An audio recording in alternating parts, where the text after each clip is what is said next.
حضرت عائشہ صدیقہ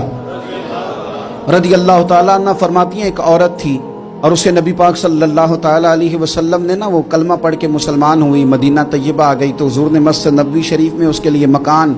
ایک سادہ سا کمرہ ساتھ مسجد کے بنوا دیا، وہیں رہنے لگی۔ اکثر وہ سیدہ طیبہ کے پاس آتی تو حضرت عائشہ صدیقہ رضی اللہ تعالیٰ عنہ فرماتی ہیں وہ بڑی باتیں سناتی اور آخر میں کہتی وہ ہار والا دن بھی بڑا عجیب دن تھا اور میرے رب کی قدرتوں کا دن تھا، وہ بھی بڑا عجیب دن تھا۔ سیدہ عائشہ صدیقہ رضی اللہ تعالیٰ عنہ ایک دن فرمانے لگی کہ تو ہار والے دن کا بڑا ذکر کرتی ہے، وہ کیا دن تھا؟ تو خاتون کہنے لگی اماں جی وہ دن تھا جب میرے رب پر بھروسہ اور مضبوط ہو گیا، جس دن میرا اپنے رب پر توکل اور بڑھا، میرے ایمان میں یقین میں اور پختگی آئی۔ کہنے لگی میں ایک گھر کی کنیز تھی، نوکرانی تھی، اس گھر میں ایک بچی تھی جس کے پاس سونے چاندی ہیرے جواہرات کا ہار تھا۔ اس زمانے میں چمڑے کے اوپر لوگ ہیرے جواہرات لگاتے تھے، کئی دفعہ سرخ رنگ کے چمڑے پہ لگائے جاتے تھے، وہ بچی پہنتی تھی تو کہتی ہوں بچی کے اس نے اتار کے رکھا یا اس سے گرا وہ ہار تو چیل اسے اٹھا کے لے گئی گوشت سمجھ کے اور میرے سامنے اٹھا کے لے گئی۔ گھر والوں نے مجھ سے پوچھا، یہ بخاری میں موجود ہے، گھر والوں نے پوچھا مجھ سے کہ وہ ہار کہاں ہے تو میں نے کہا چیل اٹھا کے لے گئی۔ گھر میں کچھ چوری ہو جائے تو سب سے پہلا الزام کس پہ لگتا ہے؟ ملازمین پہ۔ کہتے ہیں انہوں نے مجھے بڑا مارا، بڑی تکلیف تھی، حتیٰ کہ میری شرمگاہ تک کی تلاشی،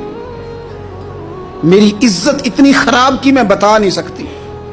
میں نے اپنی زندگی میں ایک واقعہ دیکھا، ایک امیر گھر میں چوری ہو گئی، ملازم کو اتنا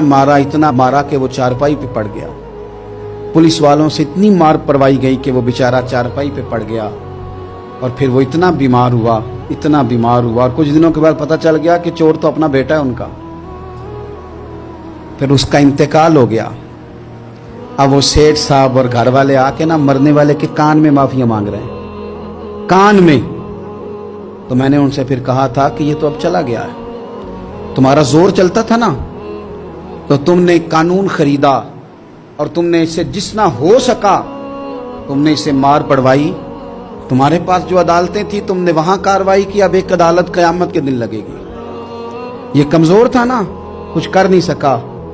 میرے نبی پاک صلی اللہ علیہ وسلم نے فرمایا سن لو، اگر سینگ والی بکری نے بغیر سینگ والی بکری کو تکلیف دی ہوگی نا تو قیامت کے دن اسے بھی بدلہ دینا پڑے گا کہ تیرے پاس سینگ تھے اور تو نے اسے مارا تھا۔ وہ خاتون عرض کرتی ہے سیدہ عائشہ کی خدمت میں کہ مجھے بڑا مارا، مجھے تکلیف دی، میں کہہ رہی تھی کہ میرے سامنے چیل لے گئی ہے پر وہ نہیں مان رہے تھے، اماں جی انہوں نے مجھے بڑا مارا۔ حضرت عائشہ صدیقہ کہتی ہیں پھر کیا ہوا؟ کہنے لگی اماں جی جب کوئی میرا مددگار نہ رہا،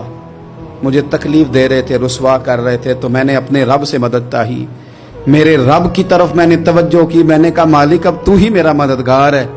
کہتی ہے وہ مجھے مار رہے تھے تو وہ چیل جو ہار لے گئی تھی وہی لے کے واپس آ گئی اور ہمارے سروں کے قریب لا کے اس نے جب اس ہار کو پھینکا وہ مجھے چھوڑ کے سائیڈ پہ ہوئے، وہ میری بے گناہی جان گئے، لیکن آپ کو بتاؤں اس دن سے میرا اپنے رب پر یقین اور بڑھ گیا۔ مجھے سمجھ آ گئی کہ جب انسان پورا ٹوٹ جاتا ہے اور جب کوئی چاروں جانب اس کا مددگار نہیں ہوتا تو رب تو ہوتا ہے نا، اللہ تو اس کا مددگار ہوتا ہے نا، وہ تو پھر اپنے اس بندے کی مدد کرتا ہے نا، پھر وہ تو توانائی دیتا ہے نا، وہ تنہا نہیں چھوڑتا، وہ تو آنسوؤں والوں کے آنسوؤں پہ بڑا کرم فرماتا ہے، وہ تو قسم پرسی میں آ جاتا ہے، اس کی رحمت بڑھ کے استقبال کر لیتی۔